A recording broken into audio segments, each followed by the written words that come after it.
Todos os anos são registrados cerca de 10 mil suicídios no Brasil e mais de 1 milhão em todo o mundo. O suicídio é uma epidemia silenciosa. Sim, nós precisamos falar sobre o suicídio.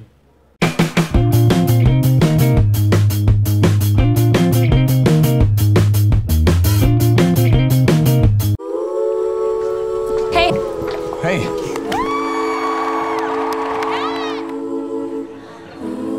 Hannah, I'm not going. Not now. Not ever. Why didn't you say this to me when I was alive? O assunto suicídio veio à tona recentemente com a estreia do seriado 13 Reasons Why no Netflix, baseado no livro homônimo Os 13 Porquês no Brasil, do autor Jay Asher.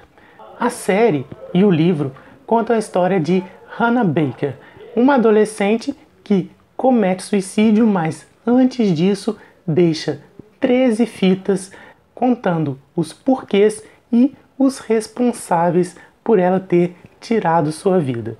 A série trouxe à tona uma série de discussões. Para alguns, 13 Reasons Why desperta discussões extremamente pertinentes, trazem à tona um assunto que deve ser sim discutido e, por isso mesmo, faz um serviço à sociedade. Não é à toa que o CVV, o Centro de Valorização à Vida, uma ONG que presta atendimento gratuito, prestando apoio emocional e prevenindo o suicídio, teve a quantidade de ligações recebidas após a estreia da série aumentada consideravelmente. Por outro lado, há quem diga que a série presta um desserviço, pois a forma como ela aborda o tema suicídio não é o mais ideal e pode acabar funcionando como gatilho para jovens susceptíveis.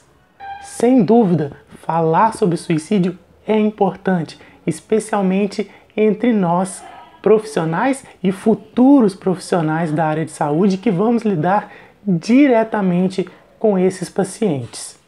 O suicídio é um problema mais próximo de nós do que a gente imagina. Pesquisas mostram que cerca de 17% da população já pensou em algum momento em tirar a própria vida. Por isso mesmo, o suicídio é um grave problema de saúde pública. O suicídio é a consequência final de um processo em que interagem diversos fatores físicos e biológicos, inclusive genéticos, e que, por isso mesmo, deve estar no centro das atenções dos profissionais de saúde. A avaliação do risco de suicídio de um paciente deve fazer parte da rotina clínica de qualquer médico e não só do médico psiquiatra.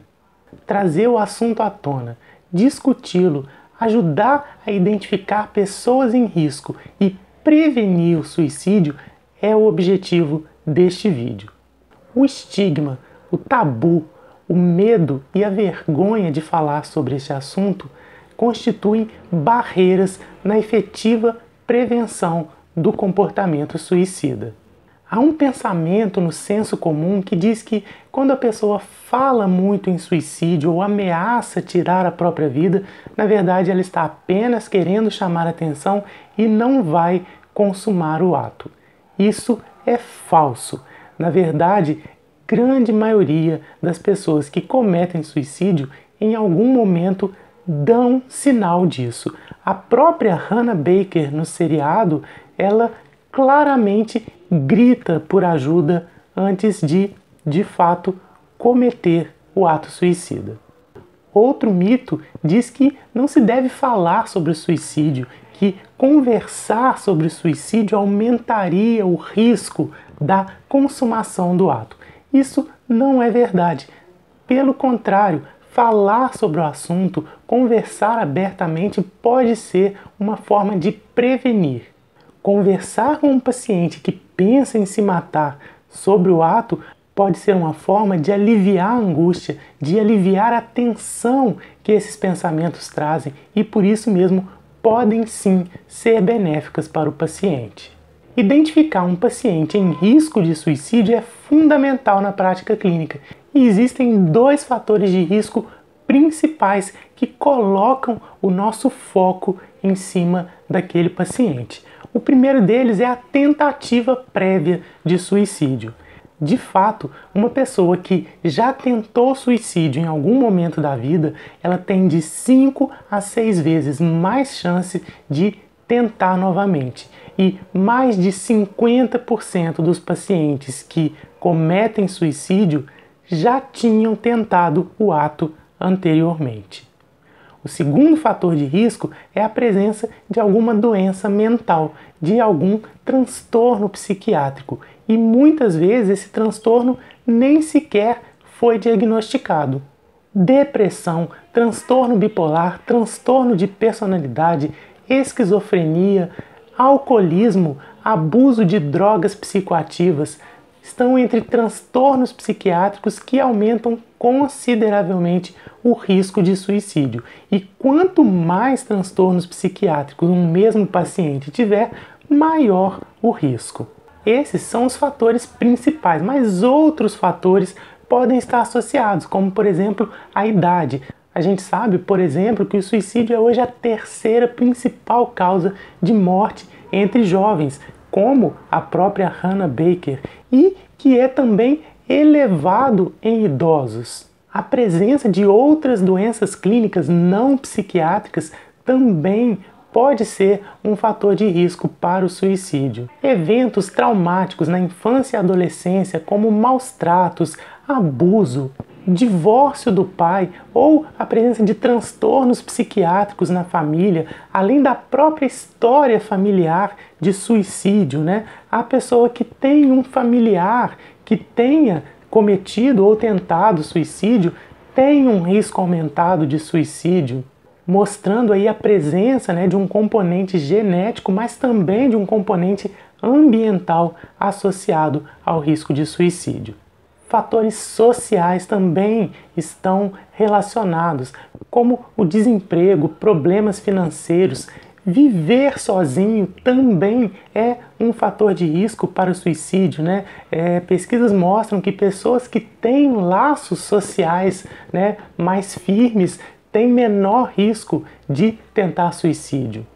O profissional de saúde, ao abordar o paciente, ele deve saber avaliar algumas condições, como a presença de algum tipo de transtorno psiquiátrico, as características de personalidade daquele paciente, a história familiar de tentativas de suicídio e a própria conformação das ideias daquele paciente. Se a pessoa vem tendo pensamentos atuais de morte, ou se chegou a planejar, ou se apresenta uma desesperança, um desespero, um desamparo.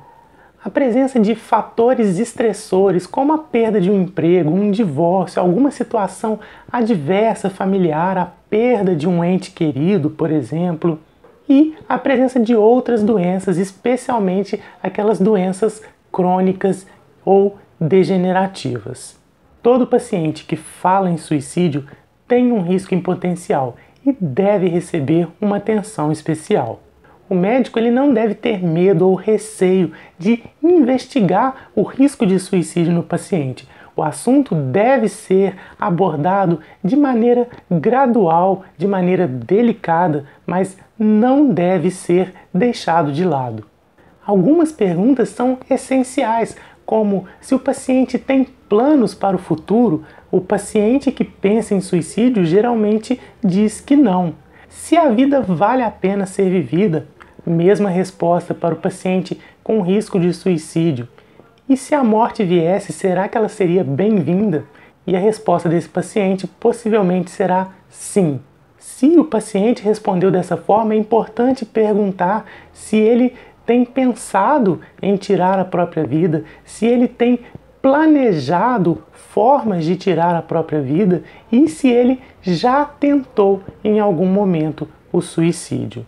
A partir daí, pode-se classificar o paciente em graus de risco de cometer suicídio. E isso pode ser feito pelo médico generalista antes de encaminhar o paciente para uma ajuda especializada. O paciente com risco baixo, ele pode até ter tido alguns pensamentos suicidas, mas não chegou a planejar de nenhuma forma o ato. Esse paciente deve ser acolhido, deve ser escutado com atenção e deve ter algum possível transtorno psiquiátrico tratado. Ele deve se sentir à vontade, ele deve se sentir seguro na rede de saúde que o atende. E aí, se não houver melhora, esse paciente deve ser encaminhado para uma ajuda especializada. O paciente com risco médio, ele tem pensamentos, ele tem planos, mas ele não pretende se matar no momento. Assim como no paciente de risco baixo, a escuta terapêutica se faz extremamente importante, o acolhimento desse paciente, o tratamento de possíveis transtornos psiquiátricos associados. Mas nesse caso é importante ter também um contato com a família, né? Esse paciente precisa ter um apoio familiar, ele precisa ter um investimento em fatores de proteção ao suicídio. E esse paciente também merece o encaminhamento a um profissional especializado. O paciente de alto risco, ele tem planos de tirar a própria vida e pretende executar esses planos imediatamente. Este paciente não pode ser deixado sozinho. Assim como no caso anterior, a família deve ser informada e deve acompanhar esse paciente. E ele deve ser encaminhado para o serviço de psiquiatria para condução do caso e até, se for o caso, uma internação. Esse vídeo é apenas um alerta inicial, é apenas uma pincelada no assunto para despertar em você, futuro profissional de saúde, essa consciência da necessidade de se falar, de se avaliar, de se estar atento à possibilidade de suicídio. Todos os dados e orientações desse vídeo foram retirados da cartilha Suicídio, informando para prevenir. É uma publicação da Associação Brasileira de Psiquiatria e do Conselho Federal de Medicina e está disponível gratuitamente na internet. Eu vou deixar o link para essa cartilha aqui embaixo. Ela traz todas essas informações que eu apresentei resumidamente nesse vídeo e muitas outras, e eu acredito que seja de leitura fundamental para todo profissional da área de saúde, incluindo os médicos. Muito obrigado pela sua audiência, eu espero ter conseguido te sensibilizar pelo menos um pouco sobre o assunto e que faça você buscar mais informações sobre isso e se sensibilizar no momento em que você estiver diante de um paciente com risco de suicídio. Esse assunto não pode mais ficar debaixo do tapete. Dá um joinha aqui embaixo para ajudar a divulgar o Medicanal e pode deixar também o seu comentário com a sua dúvida, com a sua crítica, com a sua sugestão, né? E dizendo o que você achou desse vídeo. Se inscreva no Medicanal para ficar por dentro de todas as nossas atualizações e eu te espero nos próximos vídeos. Muito obrigado e um grande abraço.